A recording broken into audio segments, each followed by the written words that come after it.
Thank you for joining this part 2 video. If you have not watched the first one, you might want to back up and watch it. However, this video does feature the entire process in its entirety and kind of a standalone. Here it begins. Well, I had some technical difficulties in that I ran out of space on my my phone, and so I finished it. I thought it was recording. This was the end product here, and I do apologize for that. But I'm going to show you how I did that using this one. So this was how it'll end up. Able to put essential oil here on the back and hang as a necklace like that. So I think it turned out pretty good. Let's see how this one turns out. First thing to do is to cut it. And so I've got a piece of wood here. It's one of those cutout boots that I don't think that I'm ever going to use for anything. So this X-Acto knife here. And I just trim a slight angle. It's not just the paint that's glued on there, but I'm really cutting through a pretty solid level of the diamond glaze of the glue, so that will squeeze out and create a pretty dense amount right along the edge. And so you can score it and go back through again if you need to. I think I'm all done with that.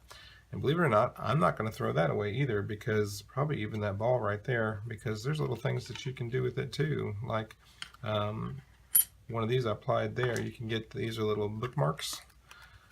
And I liked how the copper metal look of these, and I thought that this was a pretty complementary color, and so I added some of this particular pour now onto those. So we'll see how that turns out. And then I go around the, and I'm doing a slicing motion where the knife is kind of going up like that, and I'm also turning the cabochon at the same time. So I'm getting some paint off of the edges. If there's any on top or any glue on top, I can always get that with some Goo Gone, some kerosene. There's a lot of things that would remove that without a problem. So I'm just going across here, really focusing on my edge right now. Now, I have had some problems with getting too deep in here, and then you create a hole that you can see from the top of that. So you kind of live and learn. Again, it's another reason for practicing maybe on some cheaper substrates.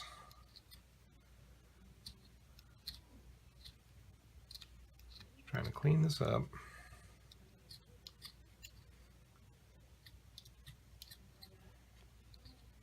And that's pretty good right there. So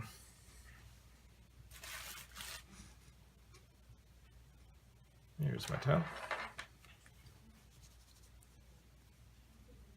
Good. All right. And so I've got this the way that I want it. I'll bring this back here. And this is going to end up, let's see how I like it on this one, or if I like it on this one, just for the fit. I think I like it on that one. And I picked this spot in there because I really like the way that orangey place there in the middle looked out. So I'm going to decide now. There's a little bit of a tilt to this cut. This is the narrow side. It's a little bit thicker. So I think I want the narrow side on top. That's going to be the top then. And so I'm going to decide how I want this oriented. If I want it going, I like up and downs. Yeah, I like that going up like that. So I'm going to end up with the orientation going that way. And then we'll put the bail, very small, right in there like that. And then the necklaces that I have are really for display purposes. I think people will end up putting probably a metal chain. But I have like a black felt little chain for the necklace, but it won't go through the apparatus. The clasp won't go through that, so you need a jump ring or those things that look like a miniature key ring to put around there for it to attach to, because that's a pretty small hole. But that'll end up being like that, the same way that this one is. So I'm just going to attach these things now. And so I'm going to use my diamond glaze, and I'm going to put some on here. And this is going to eat up the glue. So I'm going to put a layer on there. And I'm going to put another one because that's going to dry really quickly, because up until now I haven't used wood before. I've been putting this stuff on metal in the pendant tray and glass on the Cabochon and they do not drink up a bunch of glue, but boy, the wood in contrast really does. So I'm probably using 3 times the amount of glue, which is really no big deal, since it's also going to be giving it a finish. There'll be a slight little ring of the wood there. In fact, I'll just put it all the way on the outside here. So it'll act as a finish or varnish for the wood. So now I'm going to include the brown layer there too.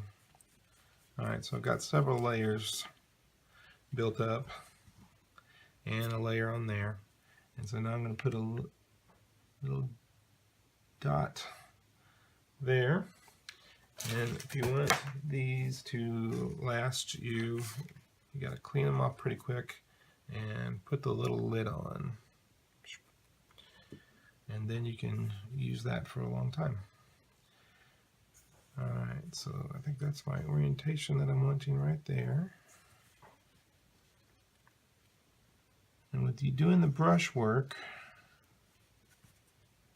you know that you're going to get a pretty good seal, pretty good. And I'm pressing real hard there to create that firmness there. And then I like to ensure that it holds a little bit longer with the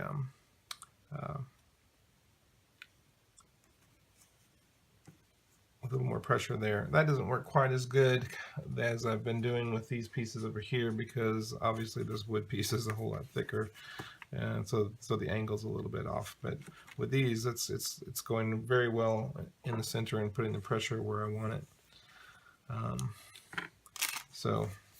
But I have just put them on there and not really, and that is sturdy. I cannot move that right now. So I think that's pretty good. All right, so I think I am going to go ahead and attach the bail right there, like that. And I like to, now it's kind of tilted that way, and so to be able to make it sit level, alright, because it eats up so much glue, I'll put a little there too first. And this is the tricky part. Usually I have to stand up so I can see it from the top, exactly where I want that to go, and for that to stay.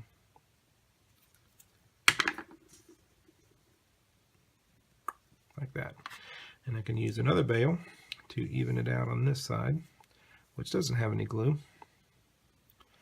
That just creates it, makes it level on that side. I could even use yet another. So I'm getting some tilting here. Obviously I'm just gluing that one in. But that's how that would work, and you'll end up with this being your product. I believe that there's some additional marketability for these. One is that these slices of wood are, depending on how you're going to get them, we got them from a family member who just made them for us, and they're cheaper than the pendant tray, so we're using that as a pendant tray. These are very, very, very inexpensive. Like I said, I think I got 200 of them for $13. You can do the math on that. And you have the added benefit of it being more rustic and attractive in its own way that way, and that people can put, I'll advertise that too, is that this will be a essential oil diffuser, and so they can wear them and cure their cough and ails and smell good and everything else that essential oil is supposed to do for you. I'm not sure I buy all that, but I do use some of the essential oils and found some benefit in them. So I hope you enjoyed that. With the finished pieces here, I'll be taking some pictures and editing them into the end of this video. So I hope that you enjoyed that. Thanks for joining me.